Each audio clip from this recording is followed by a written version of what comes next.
October 9th, 1973. Israeli and Syrian tank forces had been fighting on the Golan Heights for 3 days, with heavy casualties on both sides. The Syrians outnumbered the Israelis and quickly gained the upper hand. But the Israelis pushed back with their reserve forces.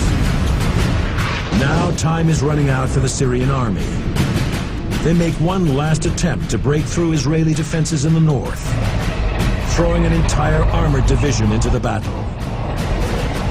They've got 200 tanks, half of them T-62s, and the Israelis are down to less than 30 Centurions. The main forces is just behind the hill. If they will come to the top of the hills, nobody can stop them. They will run all the way to the Galilee.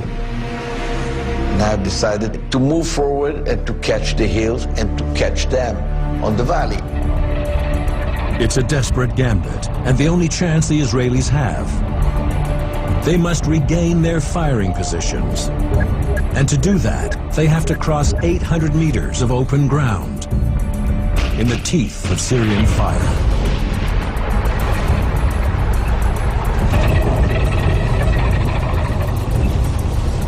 I ordered to move forward like it was written in the book. Nobody moved. And I've decided to move all of them to my frequency, to my radio. Every gunner, loader, driver, and tank commander, sergeant listened to my voice. And I told them, look, the Syrian soldiers, how they're fighting so well. Look at them. The motivation of them. What happened to us? And I see chicken in my unit start to move. And I started to move. And I saw another tank joined me, another tank joined me. And I prayed to the God, just give me to arrive to the top of the hill, and we will catch them. And suddenly another tanks arrived to the hills. And we arrived. The valley was dark from tanks. And we shot like crazy.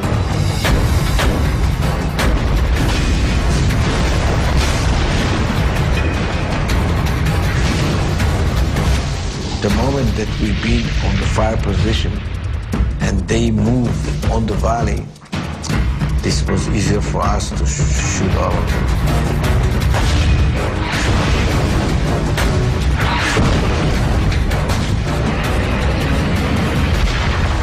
I fought to survive.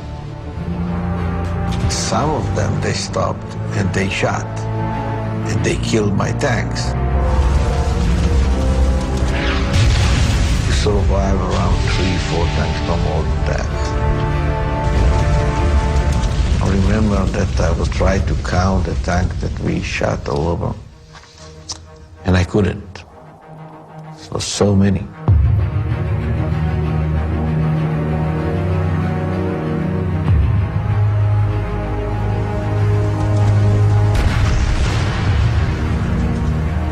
After the battle, Israeli observers counted 500 Syrian tanks destroyed in that defile. And as a result, it came to be called the Valley of Tears for all of the Syrians killed there. Syria's hope of retaking the Golan Heights ends in the Valley of Tears. On October 11th, the Israelis launched their own offensive into Syria. And on the 23rd, the Syrians capitulate. The battle for the Golan Heights is finally over. This was simply competent Israeli commanders outthinking, outmoving, outfighting their Syrian opponents. But there's no question that the Syrians fought incredibly hard. They mounted attack after attack after attack into the teeth of ferocious Israeli defenses. And in many cases, they died to a man. This was a no-holds-barred fight, and neither side backed down from it.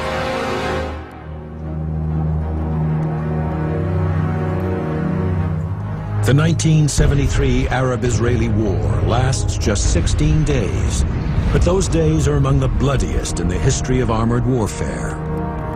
The battlefields are left littered with the hulks of destroyed tanks. The Israelis lose between 400 and 500. The two Arab countries somewhere between 12 and 2,200. But the real tragedy is in the human cost on both sides. 21,000 dead and tens of thousands more wounded. Most of my friends I lost during wars. They were 19, 20 years old, no more than that. And I saw them how they fight, and it's unbelievable. And I was very proud.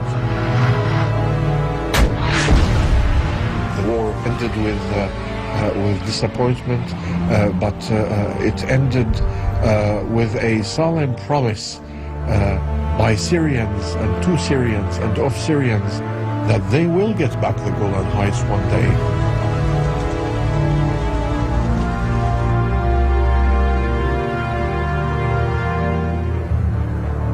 If the Golan Heights is not returned to Syria, I dare say that there will not be peace in the Middle East.